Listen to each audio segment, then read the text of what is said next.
Bonjour, bienvenue dans votre émission Regarde ensemble. Je suis aujourd'hui sur le port de Saint-Gilles et je m'apprête à sortir en mer avec Ludovic qui est biologiste marin pour une mission tout à fait en rapport avec le chantier de la nouvelle route du littoral. On va en parler bien sûr dans quelques instants. Mais d'abord, on part à Saint-André. Bonne nouvelle pour tous ses habitants car du côté du chemin Lagourgue, un échangeur est en train d'être construit pour fluidifier la circulation. Allez, on regarde.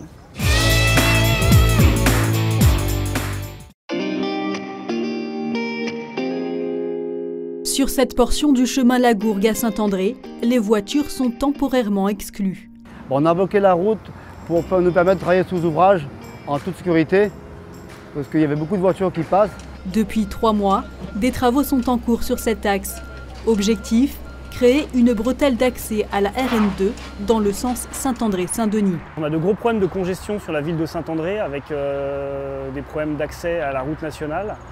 Donc la bretelle qu'on crée ici a pour vocation de permettre un nouvel accès vers Saint-Denis et ainsi permettre de désengorger pas mal de quartiers de la ville de Saint-André. Aujourd'hui encore, les habitants passent par le site de la Balance et les embouteillages dans cette zone sont quotidiens. On n'avait pas d'entrée sur la 4 voies pour aller sur Saint-Denis. Donc ça évitera de faire la ville, le centre commercial là-bas, et faire le tour pour prendre la bretelle. Pendant la période scolaire, je pense qu'on va gagner une bonne demi-heure. Ce chantier, c'est aussi l'occasion de refaire à neuf les réseaux d'eau pluviale pour améliorer l'état de la route dans cette région. Parce que comme vous savez, on est dans l'Est et à Saint-André, il pleut souvent, il y a beaucoup de microclimats. Et à chaque fois qu'il pleuvait dans ce quartier, on était inondés. Le but, la période de ces réseaux, c'est vraiment éradiquer ce problème de l'eau stagnante sous l'ouvrage. Les travaux sont entièrement financés par la région Réunion à hauteur de 2 millions d'euros.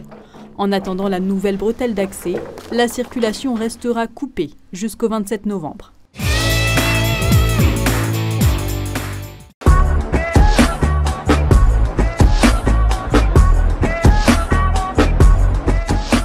Retour à Saint-Gilles et nous sommes en mer sur le bateau pour ce projet Quiétude. Ludovic, tu es biologiste marin. Est-ce que tu peux nous expliquer un petit peu en quoi consiste cette sortie et quel est le rapport avec le chantier de la nouvelle route du littoral?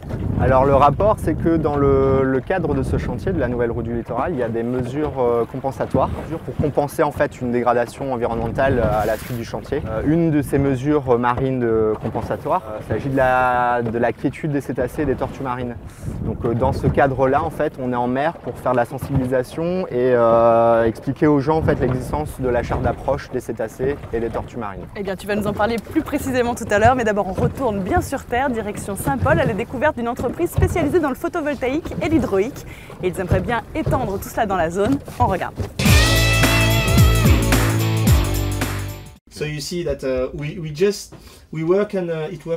Dans les locaux d'Alterelec, on active la version anglaise pour quelques jours. Cette entreprise de production d'énergie renouvelable accueille un représentant de la ville de Durban, en Afrique du Sud. Speedy Moudliar a repéré la société réunionnaise lors du salon African Utility Week.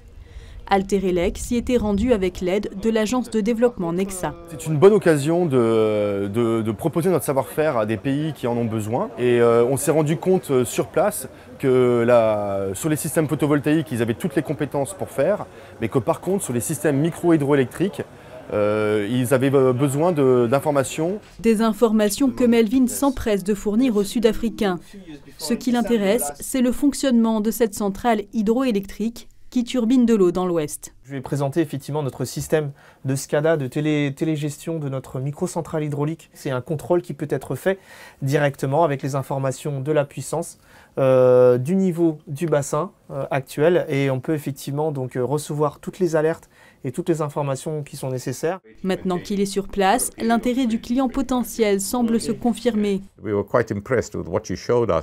a été impressionnés par ce qu'ils peuvent faire en matière d'énergie hydroélectrique. Ça demande peu d'installations mécaniques et c'est facile à gérer. La technologie qu'ils nous ont montrée est vraiment bien. Ça répond à nos attentes et ça peut s'intégrer à notre système. Prochaine étape, la visite de la centrale. Cette rencontre pourrait bien ouvrir la voie de l'exportation, une première pour cette entreprise de la possession.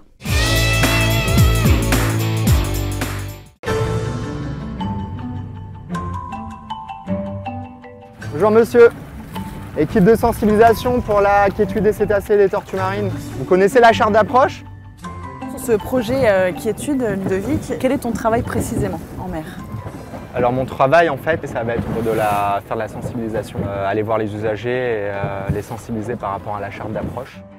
Juste pour rappeler les points fondamentaux, en fait, quand vous faites une mise à l'eau, il faut que vos baigneurs en fait, ils soient super calmes. Et vous verrez, en respectant tous les points, vous ferez les plus belles observations de cette manière en fait. Cette saison, on a eu une saison incroyable, c'est-à-dire qu'il y a eu vraiment beaucoup d'individus observés autour des côtes de la Réunion. Soit des mâles ou des femelles avec baleineaux, c'était vraiment une saison exceptionnelle. Bon, donc c'est une bonne chose de pouvoir les observer. Et qu'est-ce qu'on peut dire justement des humains qui viennent les observer? Alors du coup, la conséquence, c'est qu'il y a eu aussi un engouement derrière en fait, cette activité d'observation des cétacés, en tout cas des baleines à bosse. Et il y a eu énormément de présence sur l'eau. C'est pour ça que la charte existe, hein. C'est pour faire en sorte que cette présence soit entre guillemets canalisée et qu'en tout cas cette activité d'observation des baleines s'inscrive durablement en fait. En tout cas, merci de nous avoir parlé de ton métier. Merci à vous. Quant à nous, on se retrouve très vite bien sûr sur Antenne Réunion pour votre émission Regarde Ensemble. Ce sera vendredi prochain. À très vite.